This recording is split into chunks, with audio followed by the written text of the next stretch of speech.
Alright guys, JP Morgan mendrop US recession call. Selama ini dia call bahwa akan terjadi resesi di depan mata. Kali ini dia drop ide itu, perkataan tersebut setelah adanya pemberitaan mengenai China and US trade.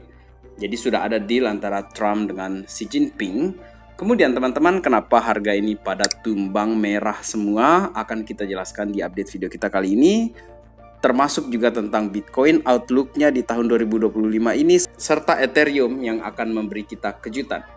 Untuk itu, let's dive in my friend. Welcome back everyone to Black Cuan. Terima kasih telah mengupdate berita kripto dari channel ini.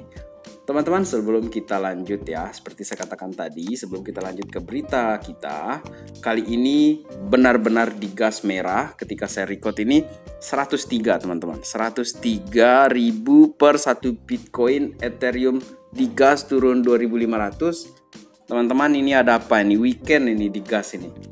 Jadi, kalau kita perhatikan ini ada satu berita update saya di sini. Israel sedang menyerang ya, atau dia mentarget ke Iran. Dan dalam hal ini teman-teman, ini jadi breaking news pagi ini karena Israel juga mendeklar sekarang ini untuk persiapan ada balasan dari Iran. Jadi dia harus bersiap-siap sekarang ini, panik di weekend. Dan apa yang terjadi sambil dia menunggu pergerakan dari Iran, entah dia akan cepat atau lambat dia retaliation-nya atau pembalasannya, stock market ini tumbang teman-teman. Dan dari stock market yang tumbang ini, Bitcoin seperti yang saya katakan tadi, ikutan tumbang 103. Belum lagi yang lain-lain. Jadi untuk yang pasang leverage tinggi di sini kayaknya sudah kena sapu ya sekarang ini. Jadi teman-teman harus hati-hati kalau bermain leverage di sini, terutama yang hobi pasang X-nya tinggi-tinggi. Jadi untuk keadaan sekarang ini memang aneh. Di weekend itu harusnya kita santai-santai, nikmati kopi, merokok, segala macam. Tetapi kita dikasih weekend ini dengan perang. Dan anehnya perangnya selalu aja di weekend gitu.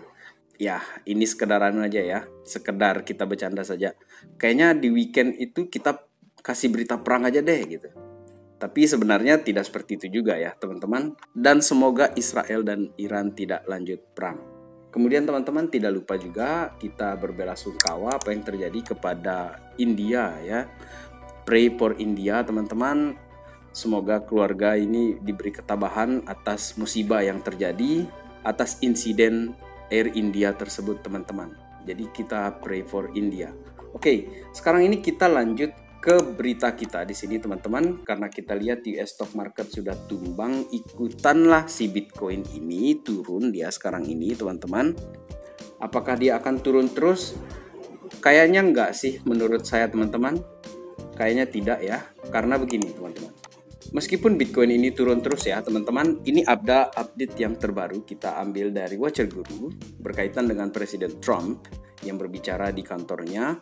Dia ingin meng-create clear and simple market framework yang dimana ini akan membuat orang Amerika ini mendominasi Bitcoin dan kripto. Jadi seperti yang kita bicarakan di beberapa video kita sebelumnya mengenai ibu kota dunia dari blockchain dan kripto itu benar-benar dilakukan oleh Donald Trump.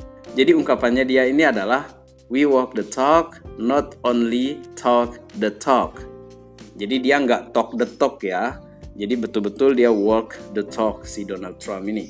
Kemudian teman-teman, antisipasi saya terhadap Bitcoin ini adalah dia terjadi pemantulan di area support ya, yang merupakan resisten sebelumnya di 107 dan 106 di sini, malah sekarang ini digas turun ini di 103 teman-teman.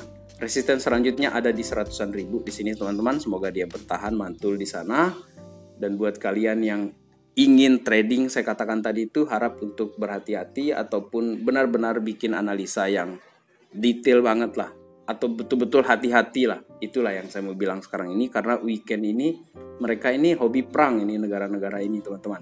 Kemudian untuk big picture-nya di sini, gambaran besarnya di sini adalah yang paling menarik ya. Kalau kita ngomong tentang short term penurunan kayak 1-2 hari ini, oke lah itu yang memang yang terjadi. Tetapi untuk gambaran besarnya di sini, kita bisa melihat ini ada data dari CryptoQuant bahwa stablecoin dengan total market cap-nya dia itu terjadi spike, kenaikan terus di sini teman-teman, terutama dengan adanya clearer US regulation under Trump, di mana pengembang ataupun user dari stablecoin ini semakin banyak dan semakin dimudahkan. Jadi ini stablecoin adalah gerbang dari uang fiat atau traditional finance itu masuk ke dalam market crypto teman-teman. Dengan semakin banyaknya stablecoin yang beredar atau dia muncak terus ini, itu pertanda bahwa market ini siap-siap akan terjadi trade, akan terjadi jual beli yang kencang teman-teman. Kemudian kita bisa perhatikan juga di sini ada data. Di sini kita melihat dari P-Cycle Top Indicators ya teman-teman.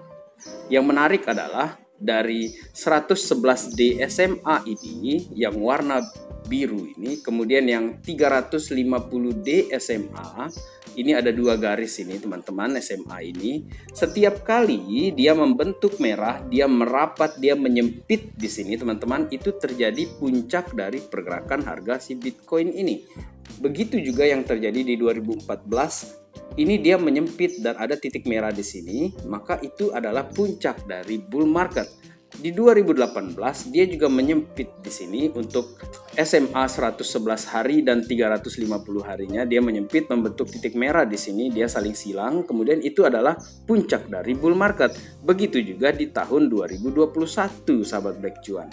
Dan sekarang ini kita belum melihat dia ini terjadi penyempitan antara 111D SMA ini dengan 350D SMA di sini. Dia masih jarang di sini, masih renggang ya.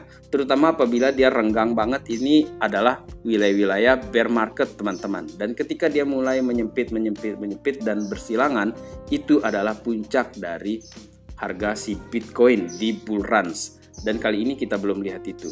Selanjutnya ada pertanda juga yang menarik di sini dari pergerakan para paus di Binance ya teman-teman.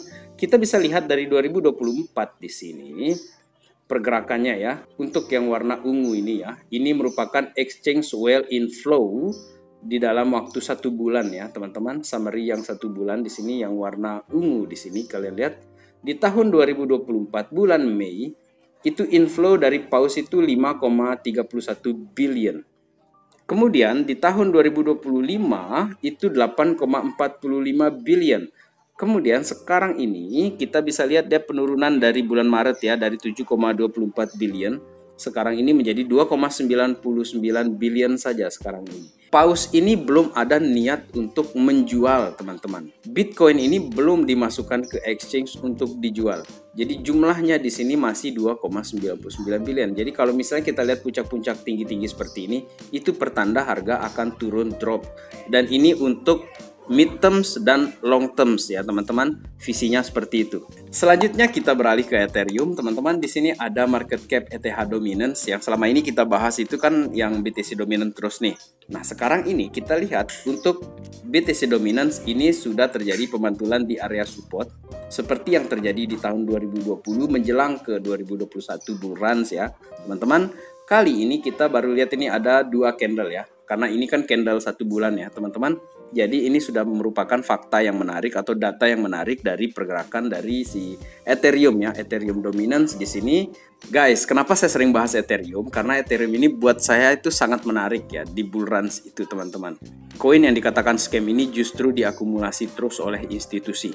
Dan sekarang sebelum kita ke beritanya, kita coba lihat di sini mengenai pergerakan Ethereum dalam time frame 1 hari. Ini saya quote langsung dari Ihsan Agas ya teman-teman. Menurut dia di sini apabila kita break di bawah 2600, 2400, 2200 itu adalah area support untuk si Ethereum ke depan ini. Dan kali ini kita memang dikasih merah itu gara-gara isu perang, kemudian juga ada isu dari pesawat yang kecelakaan ya teman-teman. Kemudian si Ethereumnya malah turun di area berapa ini? 2500 ya di sini sahabat Black Cuan. Oleh karena itu kita embrace ya, kita bersiap-siap untuk segala skenario yang terjadi. Tetapi teman-teman, fakta inilah yang ingin saya bicarakan kepada kalian. BlackRock selama 2 minggu straight, 2 minggu tanpa jeda, dia membeli ETH teman-teman. 2 minggu. Apa yang mereka ketahui? Dan apabila kita melihat data dari ETF-nya di sini, pada tanggal 11 Juni saja itu ada 240 juta US dollar yang dideploy atau masuk ke Ethereum ETF. Apa yang mereka ketahui? Jadi teman-teman, Ethereum buat saya ini semakin menggoda, terutama data-data dari para institusi dalam hal ini. Jadi 2025 ini saya punya guts, saya punya keyakinan bahwa Ethereum ini akan perform bagus ya teman-teman. Hanya saja kita butuh waktu untuk sabar saja. Dan altcoins pasti akan mengikuti pergerakan dari bosnya ini, si Ethereum. Jadi sekian video kita kali ini teman-teman. Terima kasih telah menonton. In the meantime guys, let's enjoy the ride guys. Salam Black Cuan. Peace my friend.